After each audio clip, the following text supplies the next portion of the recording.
जय हिंद दोस्तों, स्वागत है आप सभी का आपके अपने यूट्यूब चैनल जैकपुर पे। तो जैसा कि आप लोगों को पता है कि आप लोगों का एग्जाम डेट आ चुका है, समय काफ़ी कम बचा है। तो आप लोगों के लिए मैं फिर से रिवीजन क्लासेस स्टार्ट कर दिया हूं। आज के इस वीडियो में हम लोग जैक बोर्ड के द्वारा सिलेक्टेड सभी सवाल, जो देखिए ये सब सवाल जो है मेरे खुद के सवाल नहीं है, जैक बोर्ड के द्वारा सिलेक्टेड सवाल हैं जो आपके द्वारा सजेस्ट किया गया। आपने यहाँ पे जेसीईआरटी का लोगो भी देख पा रहे होंगे। तो आज के इस वीडियो में हम 40 एमसीक्यू करने वाले हैं, जो कि काफ़ी इंपॉर्टेंट होगा और यहाँ से बहुत सारे सवाल आपके परीक्षा में देखने को मिलेगा। तो वीडियो काफ़ी इंपॉर्टेंट है, शुरू से लेकर लास्ट तक बने रहिए। और लास्ट में हमने आपसे पूछना है कि आपने कितना सवाल सही किया है, तो हमें कमेंट बॉक्स में कमेंट करके जरूर बताइएगा। तो चलिए स्टार्ट करते हैं, देखते हैं क्या है हमारा आज का पहला सवाल। देखिए, सबसे पहले सवाल में आपसे बोला गया सांख्यिकी का कार्य निम्न में से कौन नहीं होगा। तो यहाँ पर जो सांख्यिकी का कार्य है कौन नहीं है, देखिए मैंने इस तरह सवाल जो है पहले भी करवा दिया है, इसलिए मैं थोड़ा फास्ट करवा रहा हूँ। फास्ट इसलिए करवा रहा हूँ ताकि आप ज़्यादा से ज़्यादा जो है चीज़ों को अटेम्प्ट कर पाओ, ठीक है।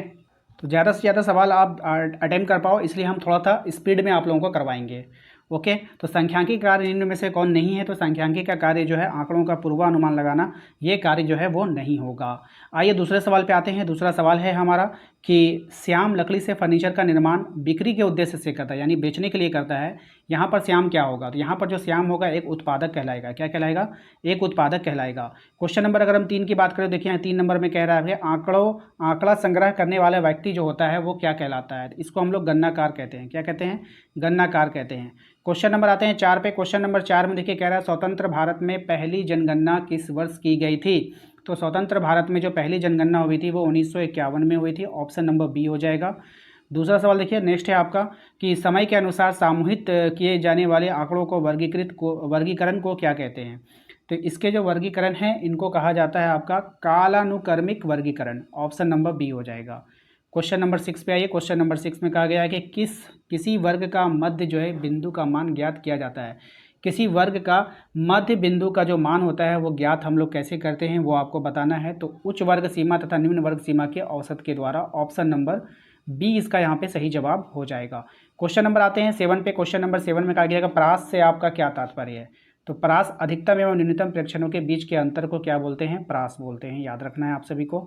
अगले सवाल पे आइए। वृत्त आरेख क्या है। यहाँ पे देखिए वृत्त आरेख क्या है आपको बतानी है। तो वृत्त आरेख एक विमीय आरेख को हम लोग क्या बोलते हैं? वृत्त आरेख बोलते हैं। क्वेश्चन नंबर 9 की अगर हम बात करें तो कहा जा रहा है कि आयत चित्र के माध्यम से ज्ञात किया जा सकता है। तो आयत चित्र के माध्यम से क्या ज्ञात कर सकते हैं? तो बहुलक यानी कि मूड को हम लोग ज्ञात निकाल सकते हैं। क्वेश्चन नंबर आइए 10 पे। क्वेश्चन नंबर 10 में कहा गया है कि वृत्त आरेख में वृत्त को 100 बराबर भागों में बांटा जाता है, जिसमें प्रत्येक भाग का जो अंश होता है वो कितना होता है? तो 3.6 डिग्री होता है। ऑप्शन नंबर ए हो जाएगा। दिए गए आंकड़ों का बहुलक मान ज्ञात कीजिए। सिंपल है, बहुलक जो बहुत ज़्यादा बार यूज़ होता है 26, आप देख पा रहे होंगे 26 ज़्यादा बार इस्तेमाल किया गया है। एक बार, दो बार, तीन बार आप यहाँ पर देख पा रहे हैं इसका यूज़ किया गया है। तो ये बहुलक क्या हो जाएगा? 26 हो जाएगा। चतुर्थक वह मान है जो दिए गए आंकड़ों को बांटती है। चतुर्थक वह मान होता है जो दिए गए आंकड़ों को 4 बराबर भागों में बांटती है। नाम से ही पता चल रहा है कि 4 बराबर भागों में बांटेगा। क्वेश्चन नंबर आते हैं 13 पे। क्वेश्चन नंबर 13 देखिए कह रहा है निम्नलिखित में से माध्यिका की एक विशेषता कौन सी है। तो निम्नलिखित में से जो माध्यिका होती है उसकी एक विशेषता है, ये आंकड़ों को 2 भागों में विभाजित करती है। Option number A. देखिए माध्यिका यानी कि मध्य का, अगर हम इसको बोले माध्यिका तो बीच की यह पॉइंट हो गया, तो 2 बराबर भागों में क्या कर देती है? विभाजित कर देती है। ठीक है। आइए क्वेश्चन नंबर आते हैं 14 पे। देखिए इसमें कह रहा है कि निम्न में आंकड़ों का परास की गणना कीजिए। देखिए परास अभी हम लोगों ने कैसे पढ़ा था ना, ऊपर कैसे निकालना था, ऊपरी सीमा और निम्न सीमा। तो ऊपरी सीमा देखिए यहाँ पे क्या है आपका 150। 150 में सबसे छोटा क्या है? 20। अगर आप इसको घटा दो तो कितना आ जाएगा? 30।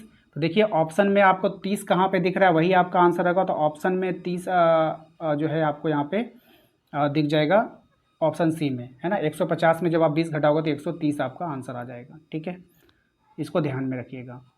क्वेश्चन नंबर आते हैं 15 पे। क्वेश्चन नंबर 15 में देखिए कहा गया है कि निम्न में से कौन वितरण की असमानता का माप करता है।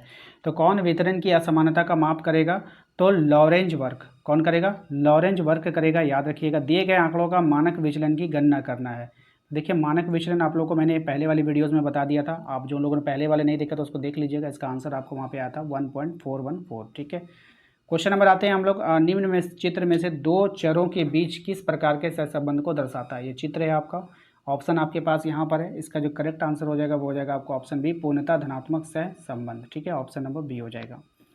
पियर्सन सहसंबंध गुणांक का मान क्या होता है। तो पियर्सन सहसंबंध गुणांक का जो मान होगा +1 तथा -1 के बीच होता है। ऑप्शन नंबर डी हो जाएगा। ठीक है। क्वेश्चन नंबर आते हैं 19 पे कि कीमत सूचकांक क्या मापता है? जो कीमत सूचकांक होता है वो क्या मापेगा? आधार वर्ष की तुलना में वर्तमान वर्ष की कीमतों में औसत परिवर्तन को मापता है। क्वेश्चन नंबर आते हैं 20 पे। कह रहा है कि पासे का मूल्य सूचकांक को में भार के रूप में किस मान को लिया जाता है? तो यहाँ पर जो मान को लिया जाता है वो आपको बतानी है। तो ऑप्शन सी Q1 को लिया जाता है। भारत में लौह एवं इस्पात उद्योग का विकास प्रारंभ हुआ कब हुआ, ये आपको बतानी है। तो इसका जो प्रारंभ हुआ था वो हुआ था 20वीं शताब्दी के प्रारंभ में। ऑप्शन नंबर डी हो जाएगा।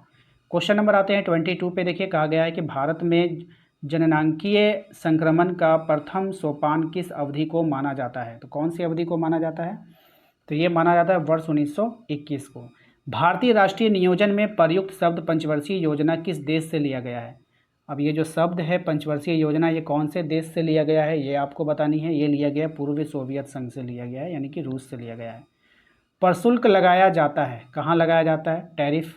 तो प्रशुल्क जो लगाया जाता है वो लगाया जाता है आयातित वस्तुओं पर। ऑप्शन नंबर डी हो जाएगा करेक्ट आंसर। क्वेश्चन नंबर आते हैं 25 पे। क्वेश्चन नंबर 25 में देखिए कहा गया कि भारत जैसे देशों में लघु उद्योगों को प्रोत्साहित करने के क्या कारण हो सकते हैं? कूटों का प्रयोग करके सही क्रम का चयन करना। यहाँ पे कूट आपको दिया गया है, इस कूट का आपको प्रयोग करना है। तो यहाँ पर जो कूट हो जाएगा वो हो जाएगा आपका ऑप्शन नंबर सी, 1 और 2 ही सही है यहाँ पे। ठीक है, ध्यान दीजिएगा। नेक्स्ट सवाल है आपका कि विश्व व्यापार संगठन का गठन जो है वो किस वर्ष किया गया था? तो विश्व व्यापार संगठन का जो गठन किया गया वो 1995 में किया गया था, याद रखना है। नई आर्थिक नीति 1991 के 3 उपवर्ग क्या हैं? तो इसके जो 3 उपवर्ग हैं वो हैं आपका उदारीकरण, निजीकरण और वैश्वीकरण। तो उपयुक्त में से सभी हो जाएगा, ऑप्शन नंबर डी हो जाएगा। क्वेश्चन नंबर आते हैं हम लोग 28 पे। क्वेश्चन नंबर 28 में कहा गया कि वर्तमान में सार्वजनिक क्षेत्र के लिए सुरक्षित उद्योगों की संख्या कितनी है?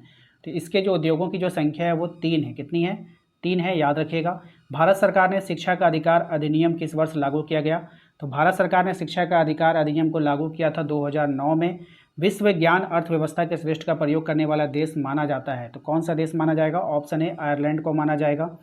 क्वेश्चन नंबर आते हैं 31 पे। क्वेश्चन नंबर 31 में कहा गया मानव पूंजी के संदर्भ में निम्न कथन और कारण पर विचार करना है। देखिए यहाँ पे आप इस तरह का सवाल जब भी आएगा तो आप लोग को यहाँ पे कथन दिया गया है और कारण दिया गया। तो मानव पूंजी अदृश्य होती है, उसके बाद कारण देगा ये धारक को मस्तिष्क में रची बसी होती है। अब यहाँ पे ऑप्शंस आपको देखना है कि कौन सा सही है कौन सा गलत है। तो इसका जो राइट आंसर हो जाएगा वो हो जाएगा ए सही है, और ए और आर दोनों सही है, और आर एक ही सही क्या करता है? व्याख्या करता है। तो ऑप्शन सी हो जाएगा इसका करेक्ट आंसर। क्वेश्चन नंबर आता है 32 पे कि ऑपरेशन फ्लड का जो संबंध है वो किससे है आपको बतानी है।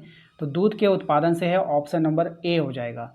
ठीक है, क्वेश्चन नंबर आते हैं 33 पे। क्वेश्चन नंबर 33 में करेगा पर्यावरण मित्र प्रौद्योगिकी का संबंध निम्न में से क्या है?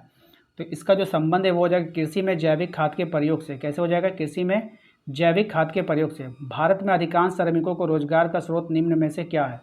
तो यहाँ पर जो रोजगार के जो स्रोत हैं वो हो जाएगा आपका प्राथमिक क्षेत्र, यानी कि primary sector. Option number A हो जाएगा। निर्माण मजदूर निम्न में से क्या कहलाता है? तो निर्माण मजदूर जो होता है वो निम्न में से कहलाएगा, ऑप्शन नंबर बी, दिहाड़ी मजदूर वाले श्रमिक। ऑप्शन नंबर बी हो जाएगा। नवीनीकरणीय संसाधन का एक उदाहरण है, नवीकरणीय संसाधन का जो एक उदाहरण है आपको बताना है। तो ये हो जाएगा आपका वनों में पेड़ और समुद्र में मछलियाँ, दोनों हो जाएगा। ठीक है, ए और बी दोनों हो जाएगा। अगले सवाल पे आइए। अगला सवाल है हमारा कि चिपको आंदोलन का उद्देश्य क्या है? तो चिपको आंदोलन का जो उद्देश्य है वो हो जाएगा हिमालय पर्वत में वनों का संरक्षण। हिमालय पर्वत में वनों का संरक्षण। वैश्विक उष्णता का प्रमुख कारण आपको बतानी है। तो सही जवाब हो जाएगा ग्रीन हाउस गैसों में वृद्धि। क्या हो जाएगा? ग्रीन हाउस गैसों में वृद्धि। क्वेश्चन नंबर आते हैं 39 पे।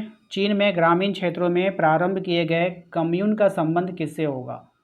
ठीक है, ऑप्शंस आपके पास हैं। सही जवाब देखिए इसका क्या हो जाएगा। ऑप्शन नंबर है सामूहिक खेती से। किससे संबंधित है? सामूहिक खेती से संबंधित है। क्वेश्चन नंबर 40 को देखिए मानव विकास संकेतकों के आधार पर निम्न में से कौन सा देश प्रथम स्थान पर है? तो यहाँ पे हो जाएगा आपका चीन। ऑप्शन नंबर बी हो जाएगा।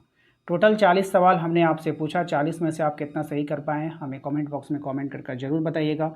चैनल पे पहली बार आएँ सब्सक्राइब कर लीजिए, घंटी वाले आइकन को प्रेस कर लीजिए ताकि आने वाली हर एक वीडियो का नोटिफिकेशन आपके मोबाइल पे जाए। इसके अलावा यदि आप हमारे व्हाट्सएप ग्रुप को ज्वाइन करना चाहते हैं तो आप हमारे दिए गए नंबर पर भी संपर्क कर सकते हैं। मिलते हैं नेक्स्ट अगले वीडियो में। Thank you.